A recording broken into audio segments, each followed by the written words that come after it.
Surface integral has three forms. Una yung general form which was previously discussed, wherein given is the function of x and y. And then, kunin mo yung square root ng partial of say with respect to partial of x square plus partial of say with respect to partial of y square plus 1 dA. So again dito, depende yung given. Let's say, ang given is function of yz. Ang hanapan natin is partial of x. If given is x and z, hanapin natin yung partial of y. So the general procedure would unang-una is to sketch. Then identify the surface or the boundaries. Then substitute for the variable not belonging to the given plane. Let's say xy siya. So express natin siya in terms of z. Then solve for the partial derivatives na ipa-plug mo dito sa equation mamaya. And then double integrate. So express in polar form if needed. Usually magpo-polar form ka or yung RD theta if ang given mo na surface is sphere or circle. So the second form would be the flux form. So dito sabi dyan, the surface integral ng vector f times the dot product of the normal vector ds. So dito, sabi dyan, ang n mo is the normal vector. So pag sabi natin normal vector, that is perpendicular. So pag perpendicular, ano ba usually yung relationship? Diba, pag with regards sa slope, usually negative slope nung isang variable yung relationship. So f is the vector field and then ds is expressed in terms of dA. So dito sinabi na ang normal ds, so ito siya, yung nds or the normal times the ds is the Jacobian scaling factor where it is equal to positive or negative of f prime x, negative f prime y, and then 1 dA. So, depende sa given kung positive or negative. And then, the procedure is una-una is to sketch, then identify the surface and boundaries, then calculate for the normal.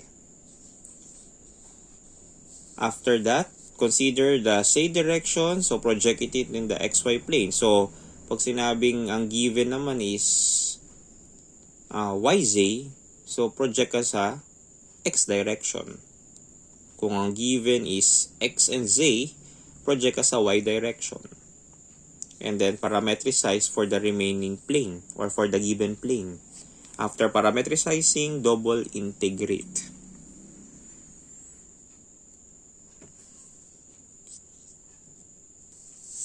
So, for the example, sabi dito, find the upward flux. So, ang key term, kung kailan nyo gamitin yung flux form, is pag may nakita na kayong term na flux. So, find the upward flux of the vector f is equal to xi, yj plus zk. So, kung nakita nyo kanina yung formula, it's the vector tapos dot product with nds. So, dito, tignan mo, naka-component siya. Or, sabi niya, true S.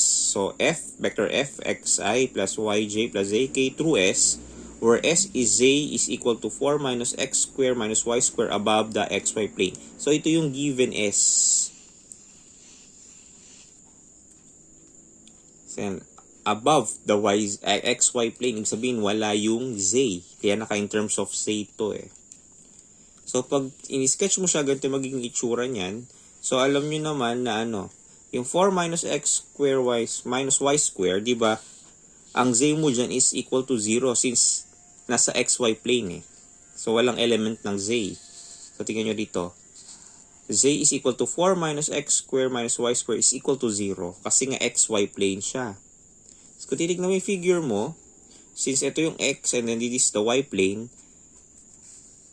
ang form ng formula is magiging ganito, di ba? Since 4 minus x square minus y square is equal to 0, so pwede natin sabihin na x square plus y square is equal to 4. So, ito is formula ng circle. So, ibig sabihin na xy plane mo is a circle. So, hindi na nakascale yung figure ko dyan. So, and then, the value is that as x and y approaches infinity, z approaches negative infinity. So, based to sa formula na to. Pero dito, makikita nyo na ang radius mo is 2. Tama ba? Kasi x square plus y square is equal to 4. So, kunin na ngayon natin yung NDS. So, para natin kukunin yung NDS, ito lang yung tignan mo. Yung formula ng Z. So, paano mo kunin yung normal niyan? So, sabi dyan yung Jacobian scaling factor. So, makukuha mo dyan, for the NDS is 2x, 2y, and 1. Diba, ano ba yung Jacobian factor? Sabi dito, Jacobian factor is the negative f of prime x, negative f prime y. So, dito, ano ba yung formula mo? Diba? Pag kinuha mo yung partial nito, with respect sa x, ito is magiging negative 2x. And then, this is negative 2y. Negative daw nun since perpendicular, tas normal nga eh. So, magiging itong 2x, 2y, and then, leave mo na yung z as 1. Then, dA. So, nahanap mo na yung NDS, alam mo yung f. Yung f is the given vector. So, pwede ka na mag-dot product. So, yung element lang nung f, tsaka nung NDS, ang pwede mong pagsamahin. Then, performing dot product, magiging siyang 2x square plus 2y square plus z, dA. Ano ba yung dA? So, dito, so yung z, ito, yung z na to, ito yung 4 minus x squared minus y squared, which is from this equation. Kasi diba magdo-double integrate tayo, dapat in terms of dalawang variable lang. So kung may z, pangatlo yon. So express mo siya in terms of x and y, which is this.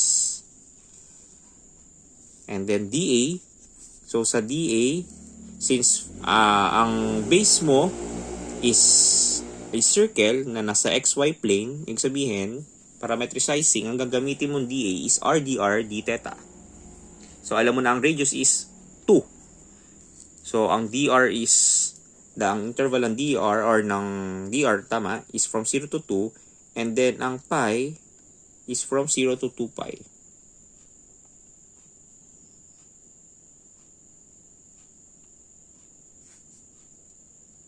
Kasi yun naman talaga yung ikot ng theta mo. Pero ang i-consider mo lang dyan is the xy plane. Pero magre-reflect naman to dito sa 0, 2. So again, usually ang d theta natin is laging 0 to 2 pi.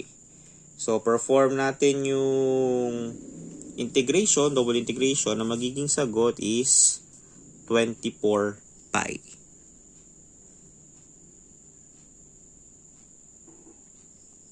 So next.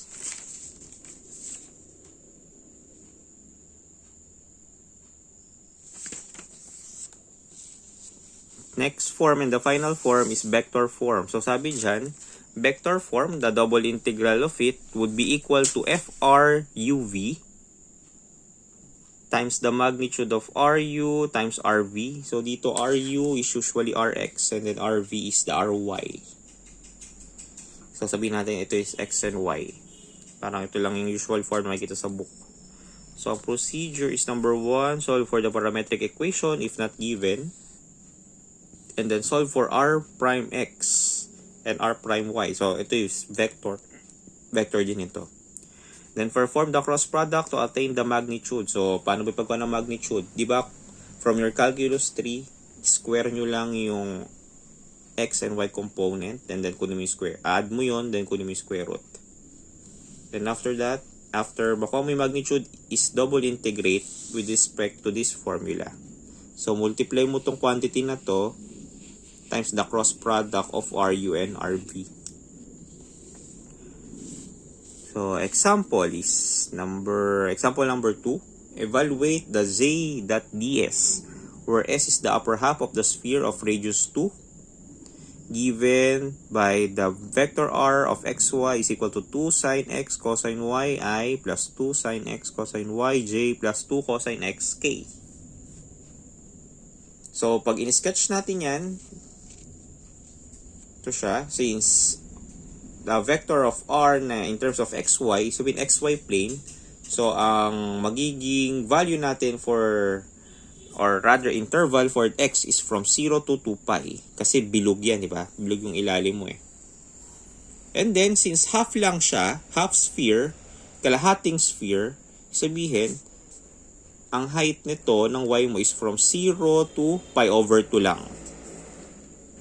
And then, given nga the vector r of xy, yun yan, given na mahaba. So, kunin natin ngayon yung r prime x. So, kunin natin yung derivative ng r, vector r with respect to x.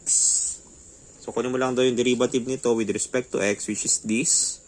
2 cosine x cosine yi plus 2 cosine x cosine yj minus 2 sin x k. So, ito usually is vector ng derivative ng product, but yung isang side is 0. Kaya nawala na yung ima-minus usually. Kaya ito lang siya, kaya umikli.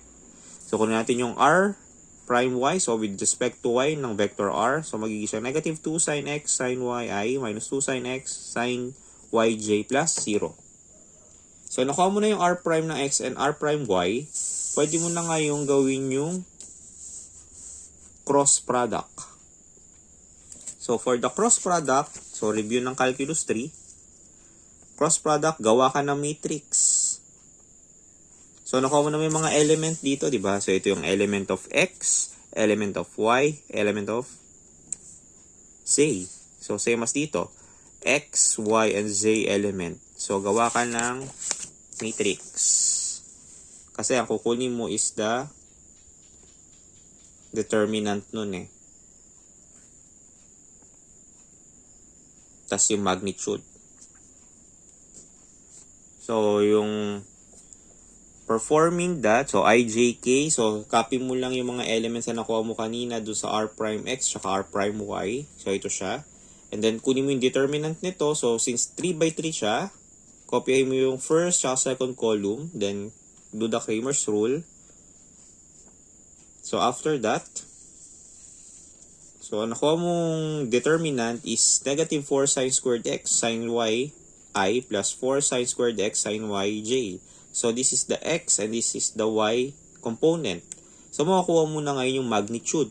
Kasi di ba pagkakuha mo na pagka-perform mo ng cross product is get the magnitude. So, paano ba kunin yung magnitude? Again, review. So, kunin mo lang yung square ng x component and then the square of y component. Add mo yon. Then, kunin mo yung square root. Yun yung magiging sagot mo for this. For the magnitude of the cross product. So, magiging sagot is square root of 32 sin squared x sin y. And then, ngayon, nakuha mo na yung magnitude. So, perform mo na yung double integration. Paano mo perform double integration? So, based on the given, substitute mo yung mga values. And then, do the double integration. So, di ba ang formula natin is Ang formula natin is ZDS. So, dito, ano ba yung formula ng Z? Di ba, this is the X, Y, and Z component. Ibig sabihin, ang Z mo is 2 cosine X. Kaya yun yung nilagay dito. 2 cosine X. And then, ang magiging mong cross product, kasi magnitude is ito, yung nakuha natin dito. So, copy mo lang yan. So, multiply mo siya doon sa value ng z, which is 2 cosine x, and then dA. So, dito, ginamit natin dA is dy dx. So, mauuna yung interval or boundary with respect sa y, which is from 0 to pi over 2 since half sphere or hemisphere. And then dx from 0 to 2 pi. So, ito na siya. So, perform integration. So, double integration siya. Ang makukuha nating surface integral is equal to 0.